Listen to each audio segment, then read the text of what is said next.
Hey, Gator Nation, welcome back to Respect Our Decision, episode 46.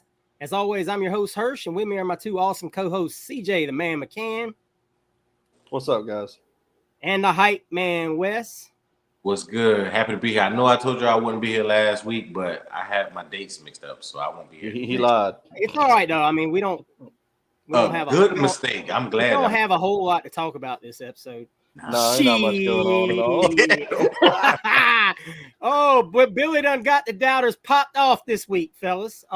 If you were doubting, what about June was going to be a big deal? What's going on? Oh, you're eating that crow and it tastes good, don't it? Tastes good right now. As always, guys, make sure you go out, listen to us wherever you get your podcast from.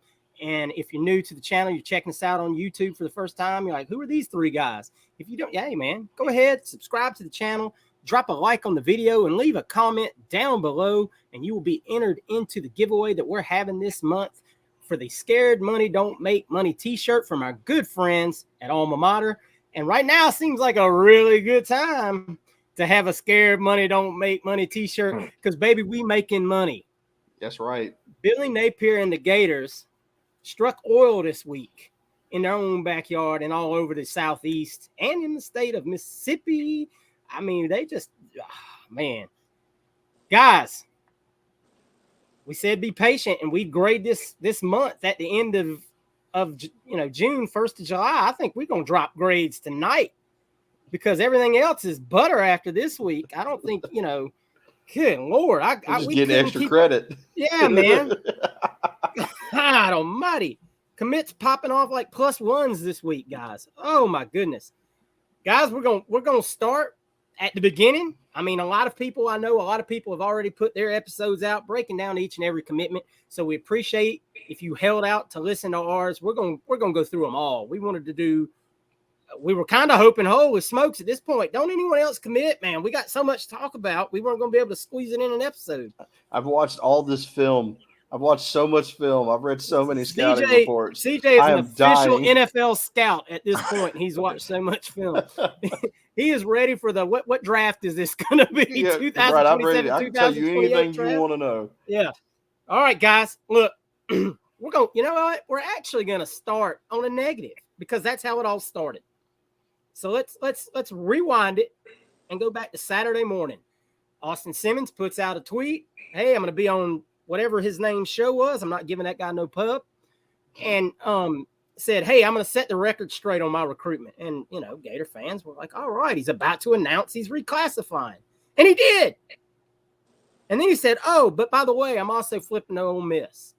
And Gator Nation, as we are prone to do, set the barn on fire, threw the mattress out, threw the old lady out the window, kicked the dog upside down, and everything else under the sun.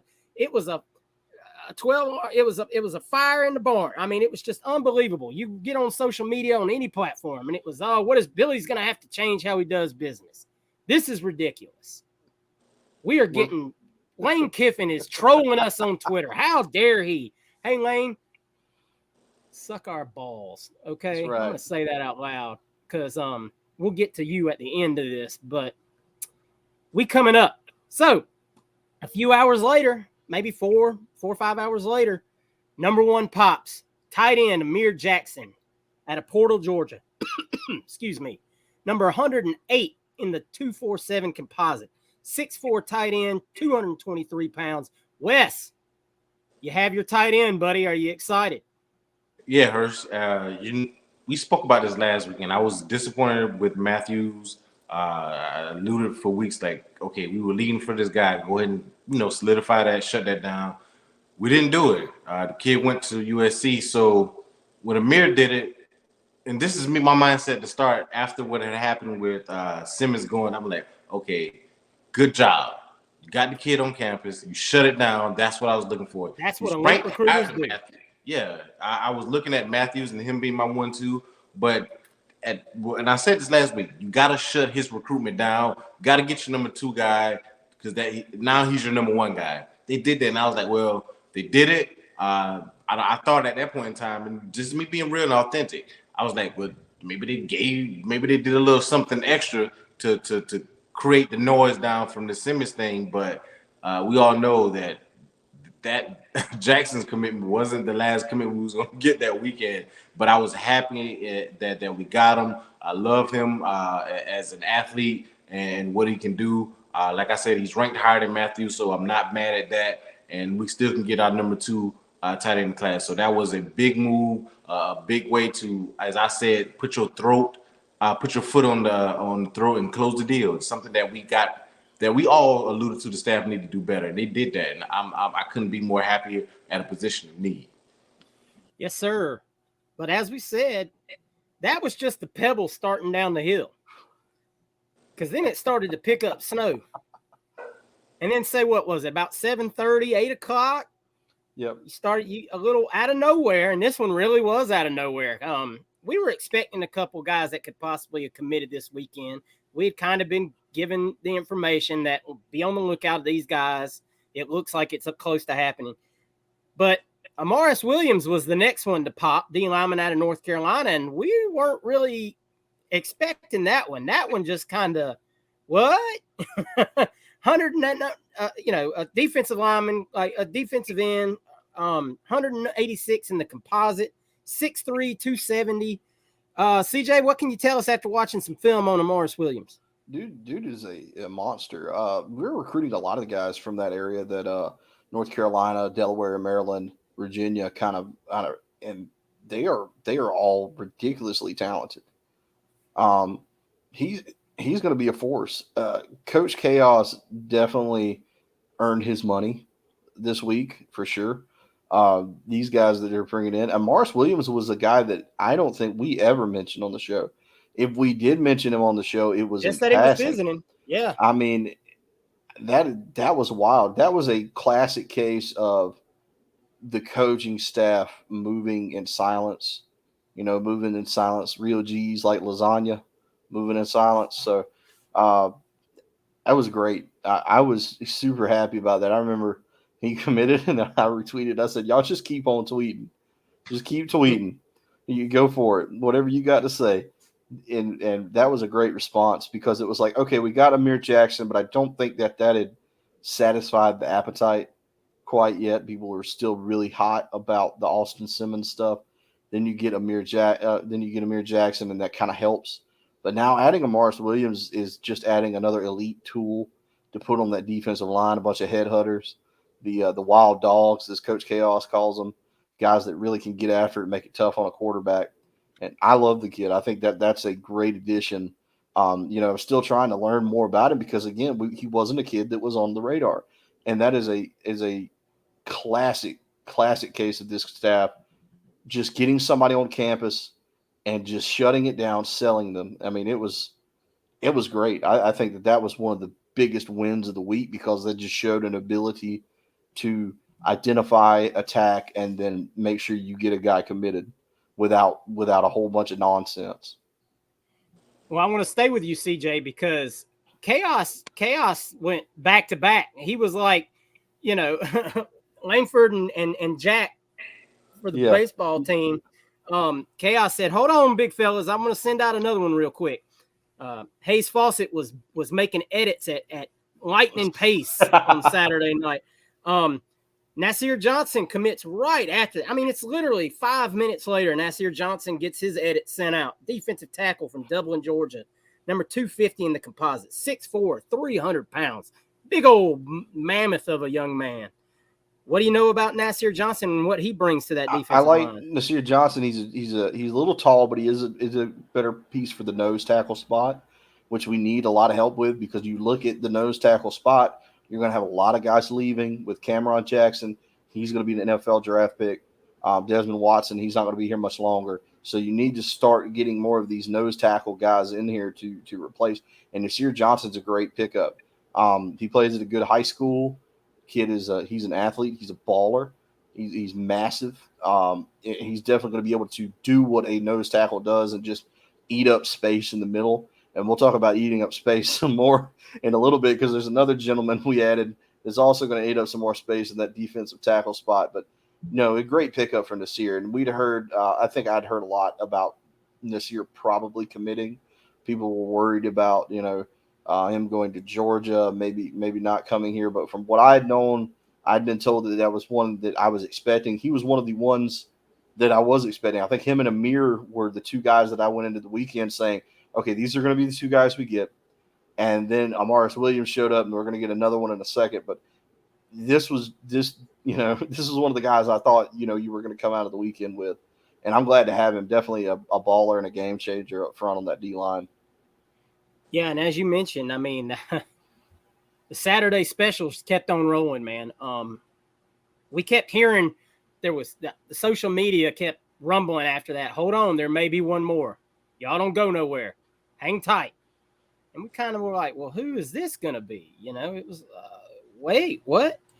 And then Jay Bateman just let his nuts hang all over the place and pulled what two Rivals writers called, and I quote, the biggest recruiting surprise so far of this cycle. As Aaron Chiles, linebacker out of only Maryland, number 80 in the composite, committed to the Gators. I mean, and you talk about, we talked a little bit about Aaron Chiles coming in, and the staff felt like they had a good position on him, or maybe Michigan might be cool, and Michigan had taken a bunch of linebackers, but a lot of people still thought he'd end up at Michigan. And there was even some chatter about his home team of Maryland maybe being in there, making him a big NIL offer to keep the home state guy home. No, sir. Jay Bateman said, I'm pulling the number one linebacker class in the country this year. And all you naysayers, myself included, I'm going to eat some crow on that. I downed Jay Bateman last year, and I'm going to own that. Jay Bateman said, no, sir. Wes, this Bateman got us, don't he, buddy? Yeah, we coined that phrase last year on this pod, the same very pod. Bateman got us. So you weren't the only one down on Bateman. I wasn't maybe as down as you and maybe our former co-host on what Bateman was doing, but to me, it was more about what I saw on the field as far as the development of Amari Burney. And I said, okay, if he can do that, then let's see. And we all, and especially CJ, loved Robinson. The commit we got last year, even though we missed on some guys earlier. But, I mean, this is by far – we got 3 of the 6 top linebackers in the freaking country. And I know his parents were saying they were shocked. From what we read, he just picked up the mic and committed right there on the spot. And that's when you get in the environment. And this is somebody that I know the staff, because he was in that environment, they're going – which I have no doubt about Bateman right now. What he's doing, just going to have to stay on this kid and let him know, okay, I know you. It was a live environment. You had 3 guys commit before you. Your parents were shocked. You picked up the mic and said, hey, I'm a Gator. You gotta love that. You gotta love that feel, the camaraderie in the environment and what was going on. But I mean, Bateman has did his job. I know we were talking about Chris Jones last couple of weeks about when he first visited, and we, like, hey, he's going to take his visit. But this is where we always say sometimes, if you don't commit, and if you love a school, sometimes kids go to the school they really don't want to because they want to. And there's nothing wrong with enjoying the experience, but you have to understand the staff has to do their job. You might go to Georgia and be like, "Hey, Coach Bateman, Coach Napier, I think Georgia's the fit for me." So they're not going to start recruiting guys that come in after you because you're seeing your options. We're gonna do your opposite. I think if you guys know some of the things, I remember Heisman said a tweet said, "Hey, you visit, we shop," and to me that's how coaches have to be. And we were all shocked about. We were not going to sit here and BS you. We thought Nassir and we thought Amir Jackson were the guys this week. We were looking at those two, and none of us are going to sit here and say, "Hey, we were looking at 7 recruits this week, guys." Nah. That we were definitely not looking at it, and especially this guy Chiles. And he's rated higher than Chris Jones. The kid is a violent player. He played a lot of edge in high school, which I don't mind. The kid is the prototypical linebacker. We've talked about Hayes maybe moving to edge, and so you got him and Graham. Wherever Hayes goes, it really doesn't matter. I just know we got a room full of ballers. I love it. He gave us our 6th top 100 recruit. gotta love that. I don't know the last time in June that we've had 6 top 100 guys. So Hirsch, I mean, I don't know. I'm loving it right now, man. I mean, like, especially after my rant last week, Yes, sir. no crow for me. I'm over here. Well, don't go far. Don't go far because I there's been one other thing that we've talked about on the show a lot, and I'm gonna get to that in a second. I want you to cover this as well. So Billy Napier just goes out and says, all right, y'all want to doubt me on Saturday, and shuts down 4 blue chip premium recruits, fills positions of need, and then says, like the good Lord, I'm going to rest on Sunday. I'm going to take the day off, and I'm going to let y'all catch y'all's breath. I'm going to let watch the Gator baseball game. Yeah, we're going to let CJ watch some tape and some Gator baseball, and Hirsch needs to write some stuff down to prep. But I got, this chamber's got 2 more bullets in it that I'm going to release on Monday. And we'd heard that we felt we were in pretty good shape for these 2 guys that committed on Monday. But the first guy we're going to talk about, fresh off a visit to UGA. I mean, basically went from Athens to Hampton, Georgia, where he lives, and was like, you know what? I don't care about Kirby Smart in Georgia. I feel at home with the Gators. And that would be Makai Boro. And now, boys, we have a true nose tackle recruit. You want to talk we're talking about big old boys. 6'5", 390 pounds. Say it again for the people in the back. That's a big boy. 6'5", 390 pounds out of Hampton, Georgia. Currently only 998. But let me tell you something. This kid had tons of teams after him. He's going to be one of those that you see pop up 100 spots and then another 150 spots. And I'm not saying he's going to be a top 250 recruit, but I could see top 400, 350, somewhere that. He's going to ease on up because you don't get recruited by Kirby Smart in Georgia and Auburn and all these other schools in Tennessee and all these other schools in the South like this young man did. Wes, we got a nose tackle, baby. Are you excited? I'm very, very excited for this recruitment. Like you said, and to give people context, like you said, he just came off the visit from Georgia. So at that point in time, I know we follow this stuff. We do it so we can give you the guys the information. We're like, man, we want him, but I mean, they just put not this past draft, but in the 22 draft, they just put They had, and I wanted to say that, they had Davis come down to spend time with this kid while he was on campus. Do not believe for 1 minute that Georgia passed on this kid. Absolutely. Don't let anybody sell you a false bill of goods. They're lying. Yeah. He beat Georgia for him. And that's where I was going with the context approach. Jordan Davis came down, and Jordan Davis was a 3-star. So when you look at nose tackles, like Hirsch alluded to, they're not going to be rated like edge rushers or linebackers or wide receivers or those phenomenal athletes. Nose tackles don't get love. They do the dirty work in the middle. So they're not going to get all that pub and love that those particular athletes get. But like I said, Jordan Davis, first-round pick, that Georgia wanted this kid too, was a 3-star. Jordan Davis wasn't rated as a 4-star, 5-star type of guy and was in the first round 2 years ago to the Philadelphia Eagles. So this is somebody they wanted to say, hey, Jordan Davis, come talk to him. Let him know that you can beat him. And yet, Chaos and the staff did another number. And this is what you – in the SEC, you got to win up front. You got to have those guys to eat up the center and the guard so that your other guys can play off that. And you're going to need that. We all know this is big boy football in the SEC. We don't play in the Pac-12 or the Big Ten where they throw the ball all over the place. You got to win up front in the trenches. And this was a good pickup. We kind of didn't get a true nose last year.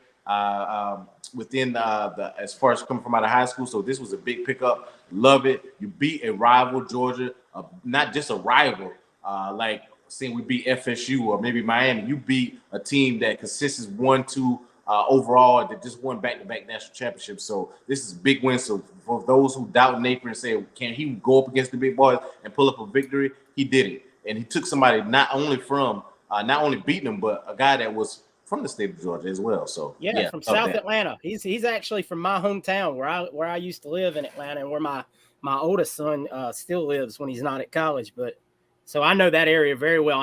He goes to the same school my son graduated from. So and they put out great NFL players at Creekside. Like Eric Berry. You guys ever heard of Eric Berry? Yeah, they do a few things at Creekside. They do a little football. He plays good competition. Like we said, you remember McDonald last year, the nose tackle that ended up going to Ohio State, not highly ranked, but everybody wanted it. And you're going to see the same kind of maturation with this young man. He's going to probably slowly creep up, but nose tackles don't do gory work. They're not out there. He's not going to have a whole bunch of sacks and a whole bunch of tackles. They're not getting 20 sacks and 15 tackles for a law. Yeah, they're clogging a hole. Desmond Watson ain't going to put up monstrous stats except in the cafeteria. You know what I'm saying? And but they do the job, and we needed this nose tackle so badly. Great job to Chaos. You've answered all the questions, Chaos. Was it him? No, it was Nassir that was doing the backflips, right? I don't. Yes. I don't care which one of them was. That's impressive as hell. I don't give a crap. Yeah. It was Nassir that was doing backflips. Look here, I'm 200 pounds, and I can't even do it. I can't roll over. It was an athlete. It was Nassir 300 pounds doing a backflip. I'm like, wow. So later on, maybe 2 hours later, here's the announcement for the next young man, also out of Atlanta, Snellville, Georgia, to be precise. Marcus McCall, offensive tackle. Once again, not a guy that's highly rated at this moment. Number 669. Nice. Not high up there, but we went head to head with LSU for this kid, and LSU wanted this kid badly. And even so badly, we're on their message boards saying that we were cheating and paying too much. LSU, of all people, had the nerve to be out there saying that we were cheating to get this kid. So we're in good spot. CJ, what can you tell us about Marcus McCall? He's got a great frame. He's a good-sized kid, and I think, again, that's what I keep stressing. They're not super, super highly ranked, but this kid is obviously recruited very, very well. It came down to us, North Carolina State, and LSU, and at one point LSU thought they had him. So obviously he's got some big-time offers. He's been recruited very well. He's a kid that you take because I think that you're going to look at him, and he's probably going to be – I think he'll be a 4-star by the time we get to the end of the year when he gets to sign. He might not be like a super high-rated 4-star, but I think he'll get there. He's got a great frame. He's got a good size. He's definitely a kid that you can work with, you could teach. And that's the main thing with offensive line recruiting too. For sure, I've said I don't feel I'm blue in the face, you need to get high-rated offensive linemen. And I'm not going to change my opinion on that. But offensive linemen are the hardest part of high school recruiting to grade because you have kids that go through growth spurts. They play in different offenses. Can he pass block? There's a lot of high schools that just don't throw the ball a lot, but you've got guys that are just mauling them on the offensive line. And you've got a coaching staff that definitely has shown to you that they can develop. Again, they're not off the hook with me for sure. They need to start winning on more guys like Rod Kearney. But this is definitely a good pickup. It's like a Najee Harris pickup. It's kind of in that mold of he's a good, solid player and he will play, just not an elite prospect. I think he'll rise though, CJ. I think he's and I do too. I think I agree with you completely. Like I said, he'll probably be a 4-star by the time it's all said and done. He's got a great frame. The kid is highly recruited. If LSU wants him, that's got to speak volumes for how good of a player he could be. So definitely a good kid. I have no complaints about taking him. I take him every day of the week. He's a massive kid.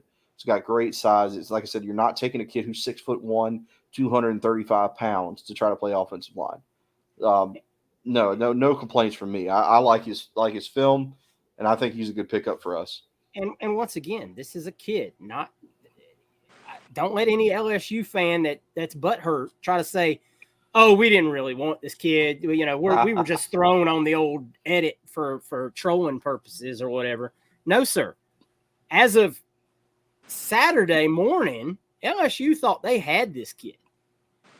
And it wasn't even to us even. as guys that follow Gator recruiting heavily and try to report this stuff back and whatnot, we weren't even really paying him a lot of attention because we thought it was so LSU, or maybe even NC State coming fresh off the visit. I thought that NC State going into the weekend was in a better spot than we were, to be honest. And hey, the staff said, nope, we want him. We showed him we wanted him. And boom, close the deal. So there we are. We're sitting there Monday. It's 2:00 in the afternoon. 6 commits in. A 6-shooter, man. Boom. They're all the chambers are empty. We're writing stuff. CJ's watching film. And then all of a sudden, man, chatter starts. A little chatter creeps in. Hey, y'all might want to be around later. Oh, what? Yeah, maybe be around about 8:00, 8:30 tonight. Oh, okay. And we put out a little tweet ourselves. We heard a rumor. And sure enough, guys, 8:30 comes around and the Gators land a big fish. Now, it'd be an even bigger fish if On 3 would get their crap together. But hopefully I've heard they're going to do something in a couple weeks. So hopefully they finally get around. Hopefully they finally get around to watching the young man's film. But anyway, we talked about him in the last week's episode that he was coming with Kanan Daniels, edge rusher, Jamonta Waller out of Mississippi, number 71 overall in the composite, 6'2 to 6'1, wherever you might want to see him listed. Only 225. He's not the tallest kid. But if you watch this kid's film, he destroys people. Stupid. He reminds me a lot of, and I'm not trying to say this, y'all, don't put this on me. He reminds me, he's got that Harold Perkins feel to him off the edge. But, Perkins obviously is an all-world special player, and he may never be anywhere close to him. But his film at the high school level reminds me of seeing that, man. He is coming off the edge, making things happen.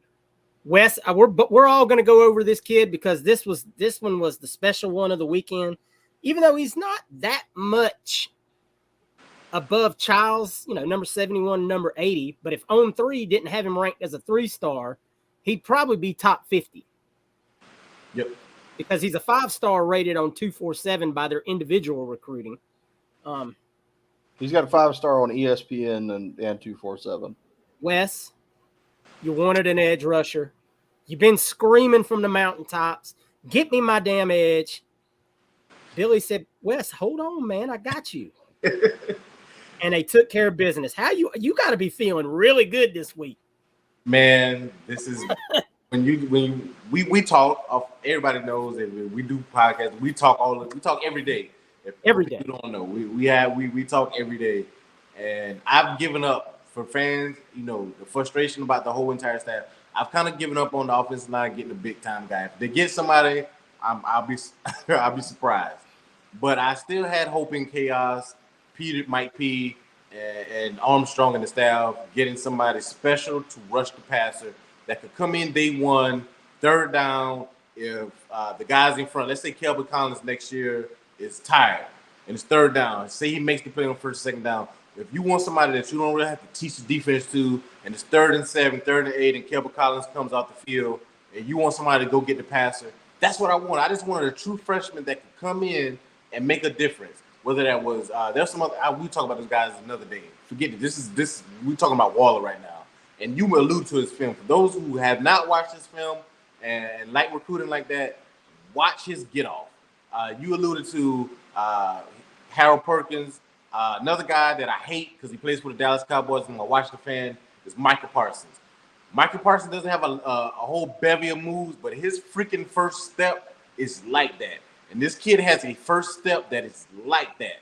And I'm hoping that we keep him in this class and he sticks. Shout out to Kanan Daniels, our running back that's in the class from Mississippi. He was kind of hyping him up, telling him, and that's why relationships kind of matter. The kid is not coming in by himself. He has a guy that he's coming into the school with, Daniels, that's going to be locked in, that shut down his recruitment over the weekend. Like, Hirsch, I'm elated. Like, not only because of my rant last week of telling people to be patient, Friday Night Lights hadn't happened yet, They know what happened last year with Friday Night Lights, the bevy of commitments we had. And right on time, Billy said, Wes, like you said, I got you, my boy. I got you.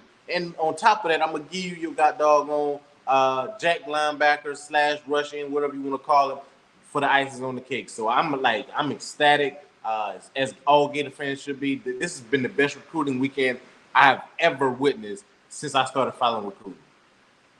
Amen. CJ, what do you think? You're muted, CJ.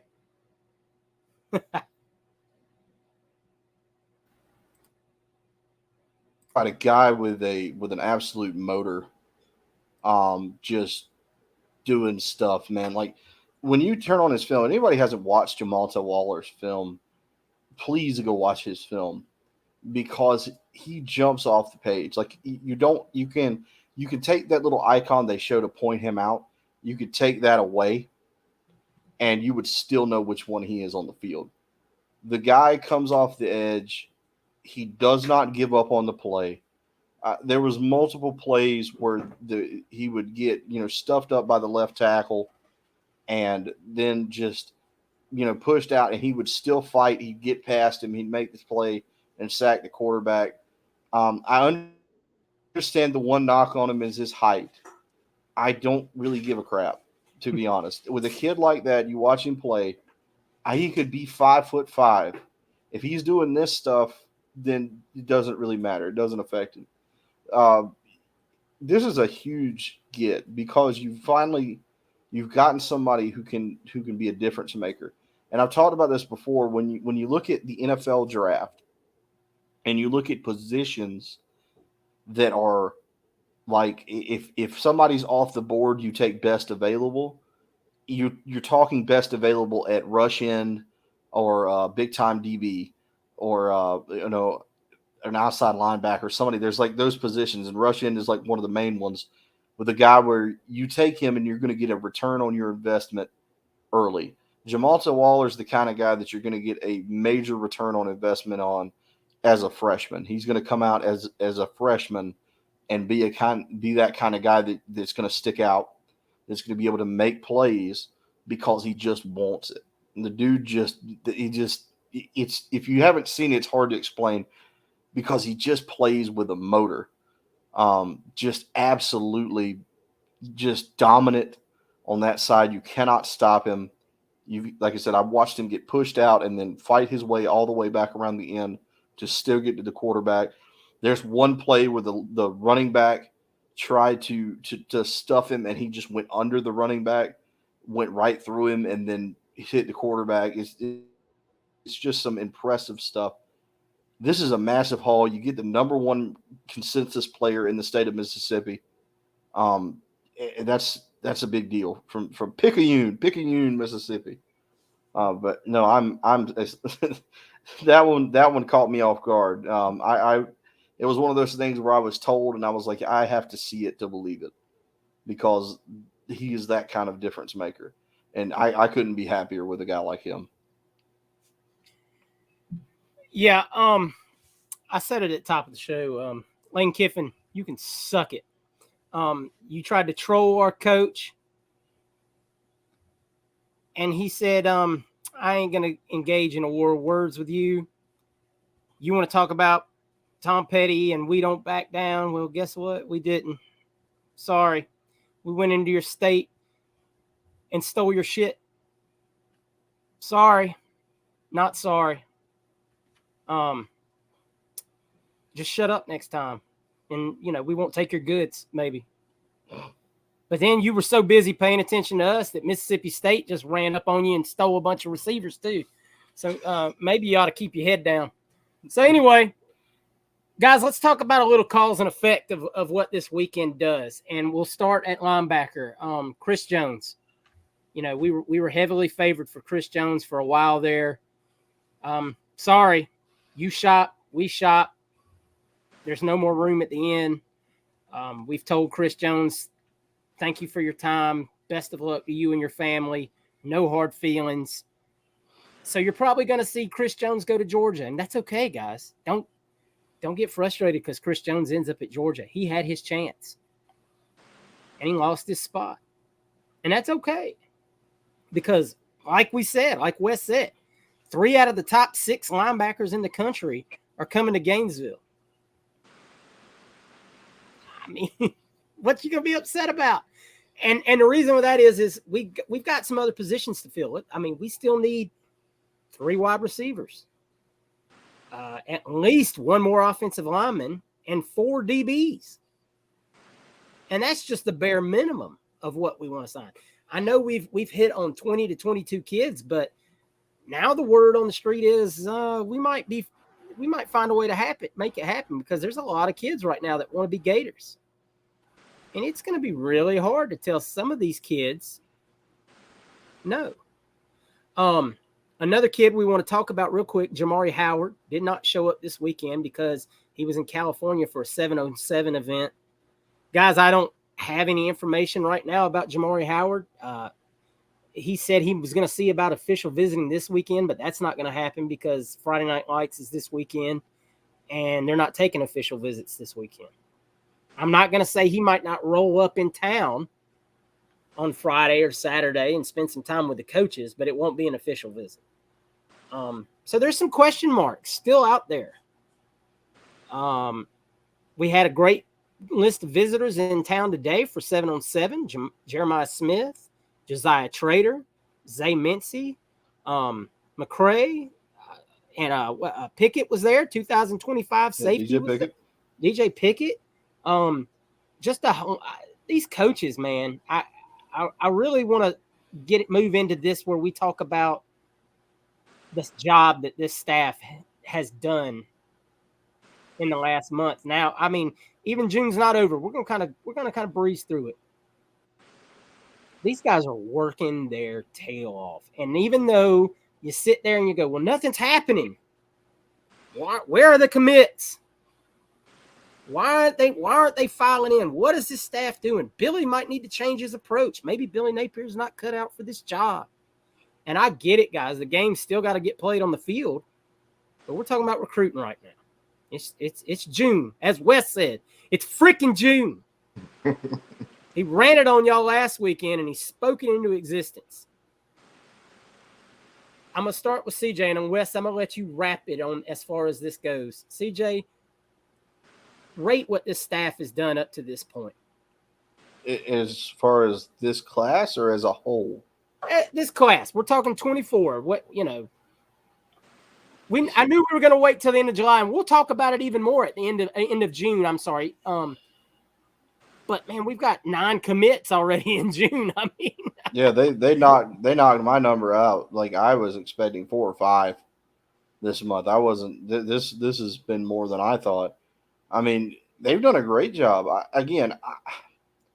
I have preached patience since the beginning. I've been one of the people that really just want to see this play out.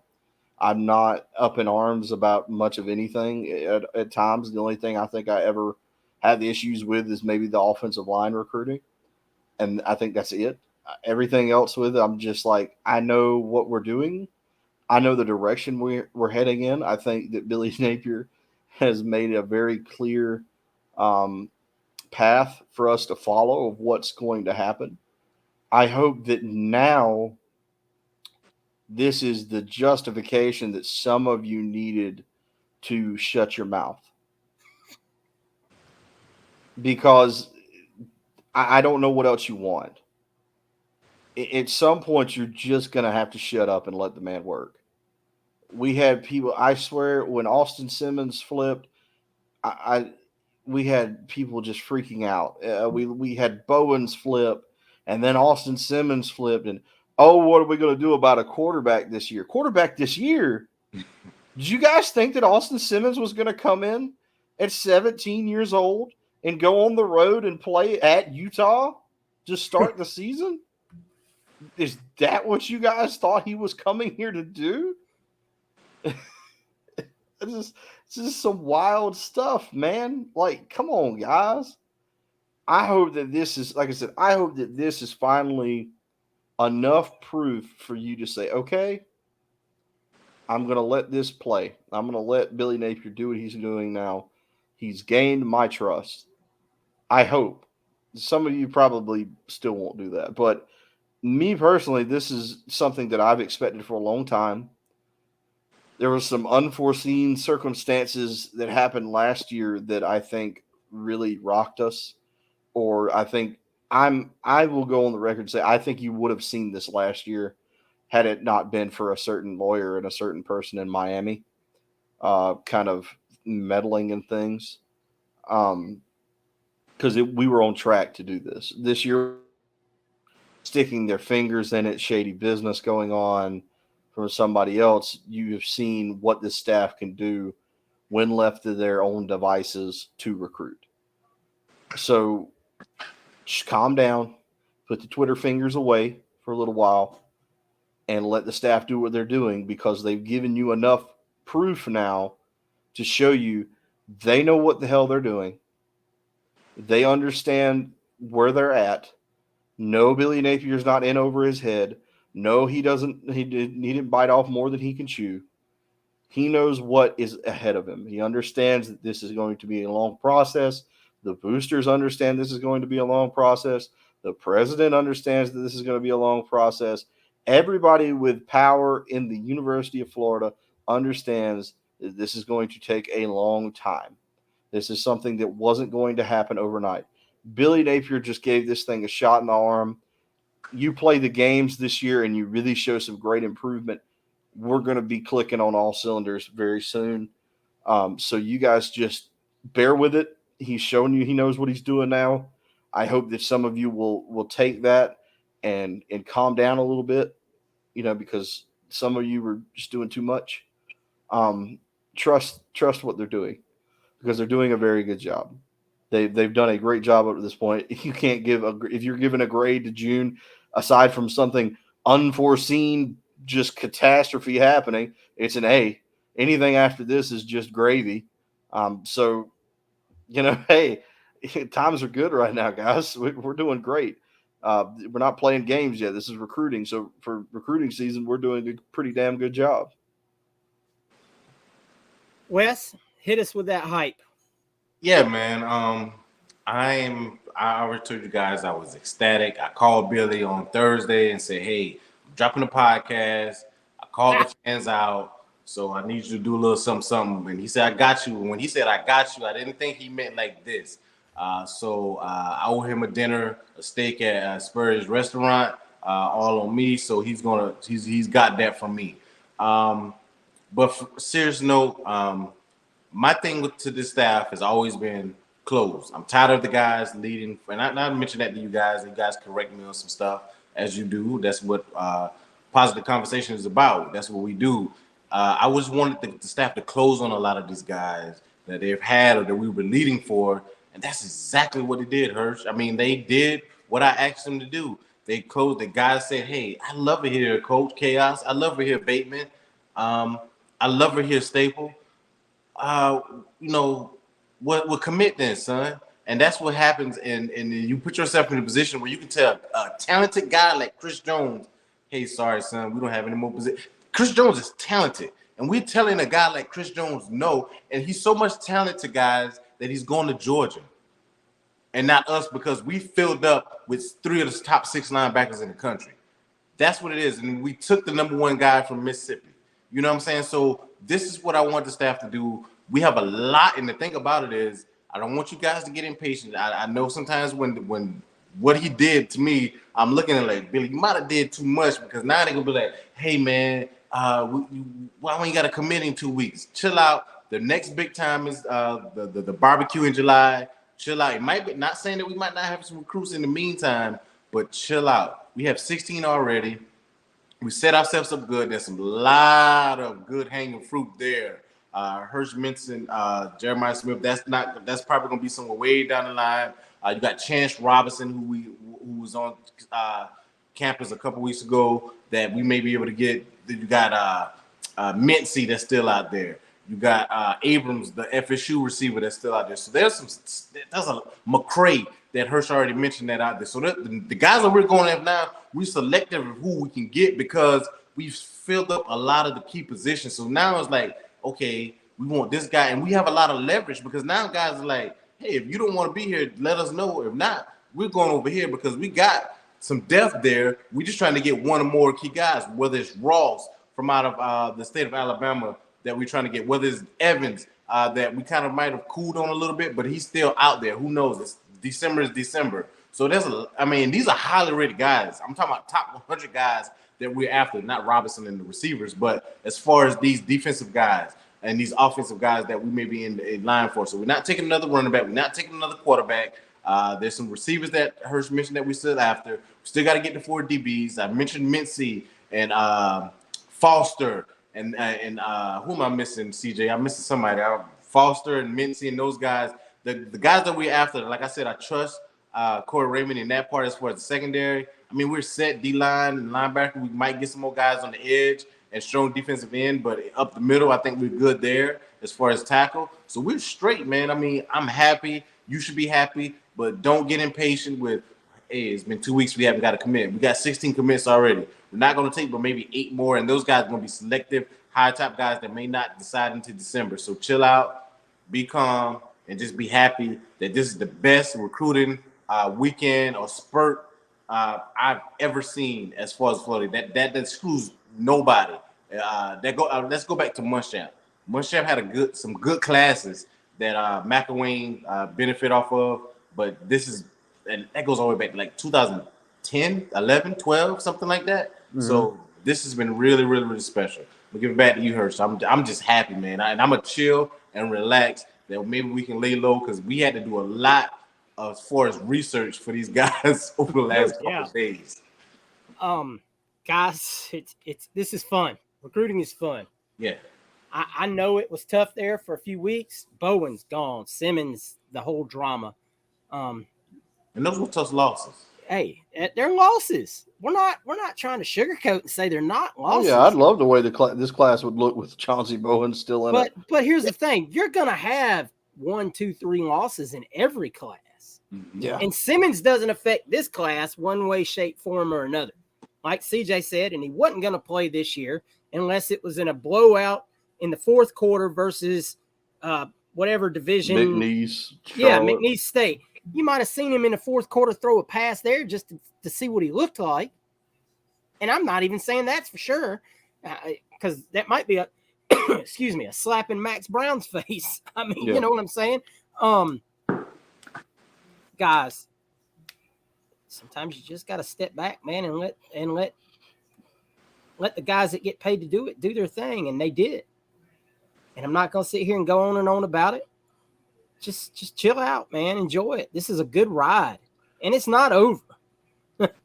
I expect probably to maybe get 1 or 2 more at least by the 1st of July, through the 1st of July. Let me say that.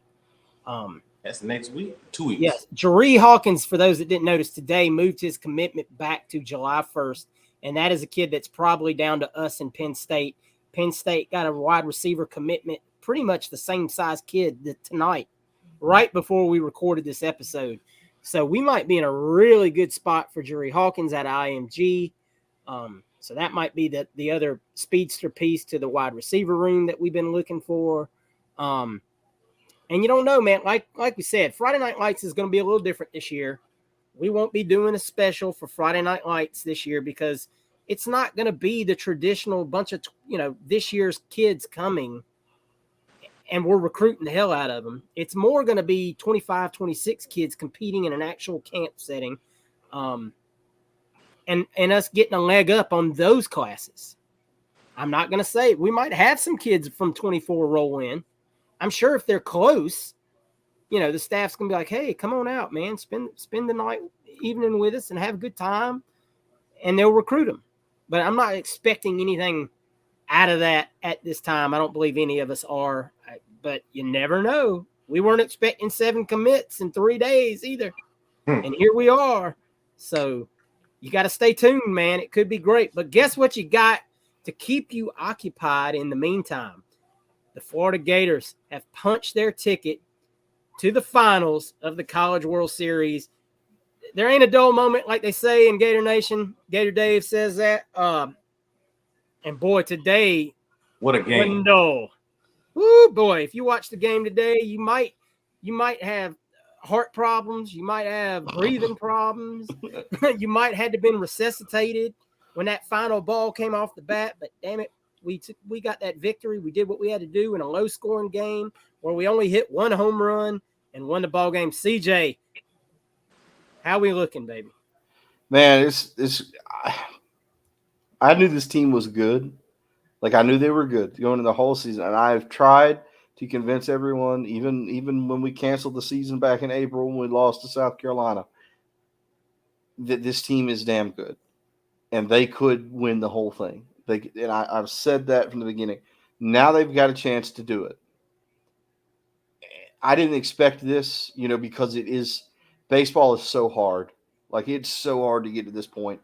You've seen all the close games Florida's played in since the regionals started.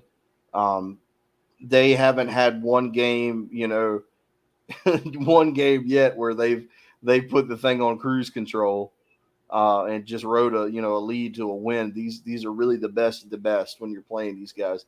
There is not a team in the country that is more battle tested than this Florida team, though.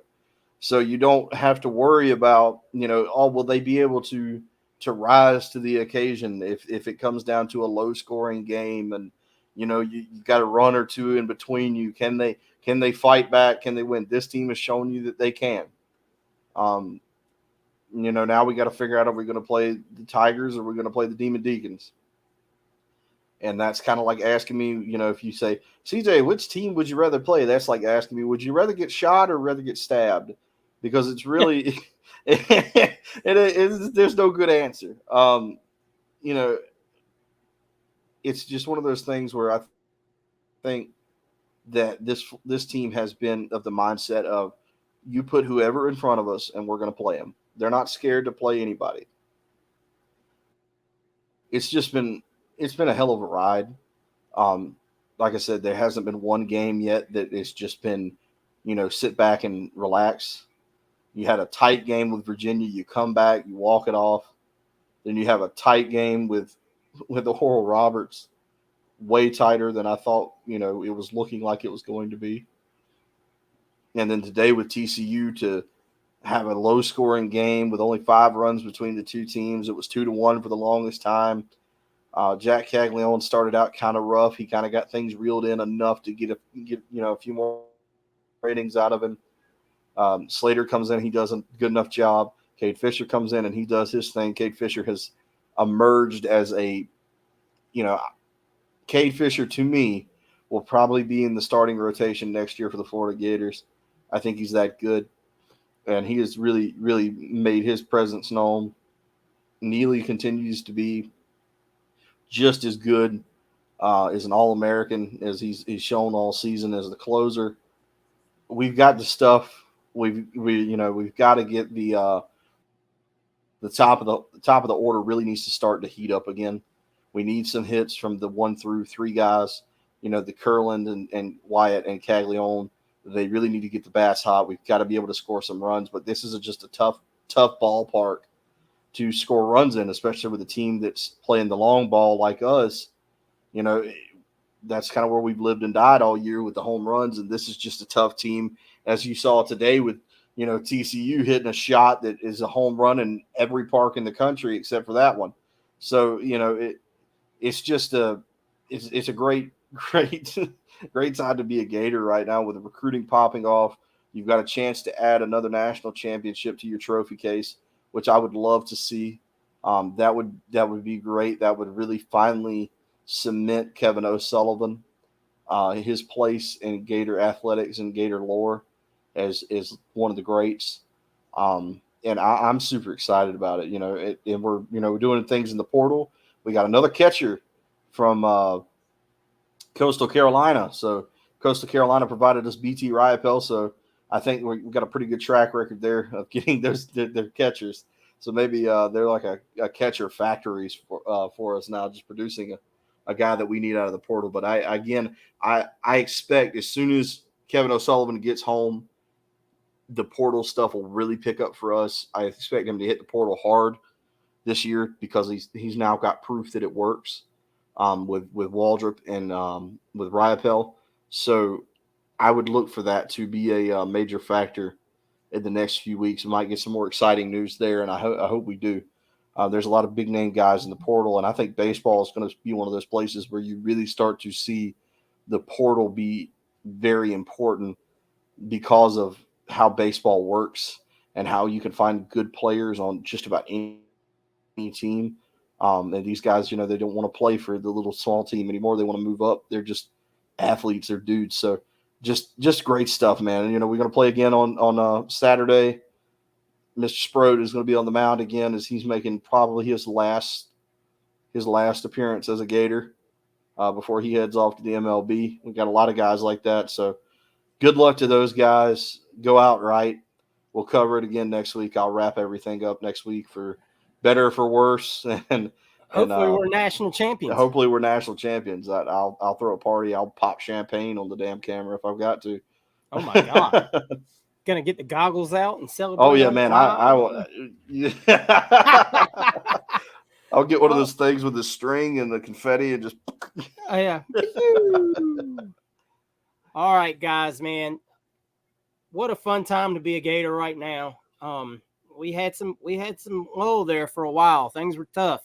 We lost one game in the SEC tournament and the baseball season was over, and we lost a running back commit to Georgia and the season was over. And guess what, guys? It ain't ever over. You just got to wait it out, man, and let it happen. Some of y'all, some people are just naysayers, and they're going to be naysayers. And the next comment's going to be like, well, we're still going to suck on the field this year. Hey, just be happy for now. Take the happiness as it comes. Don't let that negativity eat you up, man. Billy is building something really special here, the likes of which we have not seen in a long time. He's got to get his guys. He's working it. You're seeing the results. The long game is playing out. Josh Pate said it best on his show this week, man. You got to let it work like honey, not like water. And it moves slow and it builds. And here we are, 7 commits. Last week we were in single digits. We were up around 22nd in the country.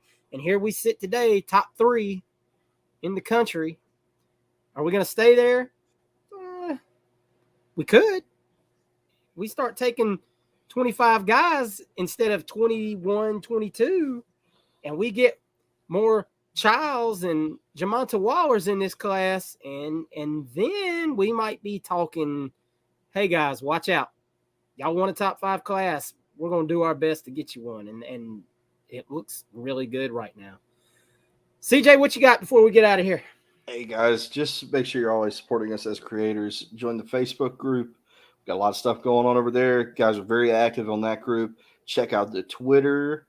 We had a lot of you guys jump on the Twitter this week, which was great to see. Appreciate the follows. Make sure you leave the like and you're leaving a comment and you're subscribing to the channel so you can win that t-shirt, that free merch from our friends at Alma Mater. If you want to buy your own merch at Alma Mater, go over there and check it out. I'm sure we won't be long. We'll be having some more gear popping up. I'm sure for football season, as much as they've paid attention to golf and baseball and track and softball, we're going to see a lot of cool stuff starting to pop up for football season. And as it gets closer, they've got the jersey program over there that supports the NIL athletes. Get your baseball jerseys while you still can before these guys leave. Got a lot of guys like Wyatt Langford and Brandon Sproat and Hurston Waldrop who might not be here next year. So get your jersey while you can from them and support Gator athletes. You check the Patreon. We got something planned for the Patreon. We're not going to tell you quite yet what we got going on over there, but we got something planned. We want to get some content over there for you guys to start subscribing to that, helping us out so we can put some more money back into this channel. Because everything we're going to make, we're going to put right back into it to make sure we give you guys a better product here. Check out the link for Alma Mater. We're going to put it down below in the description and the comments so you guys can go over there, get the stuff. Father's Day passed, but hey, we still got all kinds of things coming up. 4th of July, baby. Get something for your 4th of July. You've got everybody's got a birthday. Like I said, you got football season coming up. So make sure you check out their stuff over there for sure. They've got some great stuff, guys. We appreciate it. They've appreciated you guys coming over there and buying their stuff. So again, thank you so much for all you guys do. It helps us out a bunch. And thank you for helping the channel grow and the page grow and our podcast listeners. You guys are just killing it. Absolutely. The more good news we get, the more you guys are probably going to kill it because we all want the good stuff. But those of you who have been here before, who stuck with us through all the bad stuff that we had to deal with for the last few weeks, we appreciate it. You guys definitely deserve to pat yourself on the back, and we want to congratulate you. Thank you so much from the bottom of our hearts for sticking with us. Yeah, I think I'm gonna go over to Alma Mater and get me a BT jersey before he goes and starts his before he starts his Big finance Twinkie. job. All right, Wes, take us home, baby. Yeah, me and CJ will make sure Hirsch puts the link in the bottom of our podcast tonight. So you guys can go there and use our link to shop as you want. As CJ just said and Hirsch said as well, we are the number 3 class in 247. So this is a great time to be a Gator. We're number 2 and on 3. So whichever one you use on 3 or 247, we're 2 there, 3 there. It's a great time to be a Gator. So go ahead and help out. If you haven't joined Florida Victorious, please do that as well. As you can see, they are doing their job as well. So shout out to those guys over there doing what they're doing, getting the guys in. I'm glad that they revised it. It showed that they are not stuck in their ways, not stubborn, and doing their thing. So it's just so happy. Not just so happy, just so exciting to be a Gator fan right now. So just jump on in there on the bandwagon and do what you do. Like we said, subscribe, like, make a comment. We have a giveaway this month, guys. It's still June, and we have one more podcast next week that I won't be a part of, but you can still get a chance to. Our viewers keep going up, so make sure you do that. The like, the subscribe, make a comment, and you can get entered into that contest to win that T-shirt. So thank you guys, and don't forget to watch our podcast that comes out Saturday. This is where we answer your questions that we may not have covered here, that specifically that addresses your concerns, questions that you have that we may not have covered, and we can get to those. And that's what we have fun at. So make sure you listen to the other one on Saturday. We know a lot of you guys listen to this one right here, but the other one is Saturday is what we answer from you guys that you may have concerns like I just said that we don't address, that we may have not covered. So matter of fact, get your questions in, whether it's Twitter or Facebook. And also we have a new chat on Facebook as well. So if you're not on that, get on that. I have gotten CJ and Hirsch reluctantly to join in there and comment and talk to you guys and give you guys some updates. I'm going to work and try to get them guys in there so that you guys can get some more coverage that we just share with just our podcast. Hirsch has been there and CJ's been there. We're talking. I was about to say, I've been in there more than you have. This man right here. Right now. You guys both have, but I love it. It's just a little small shade. But get there. I sent the invite to all you guys that already logged into our podcast. So get on the Facebook group if you haven't been on there, if you're not there yet, and join into the discussions that we have. That's our recruiting chat that we just started this week. So we love to hear and interact with you guys and talk with you guys there. So, and as always, I'm not going to end this podcast without saluting our troops. Thank you guys. Appreciate you guys. The 4th is coming up. Celebrating our freedom. And we thank you guys for all that you do. As always, go Gators. Go Gators. Go Gators, baby.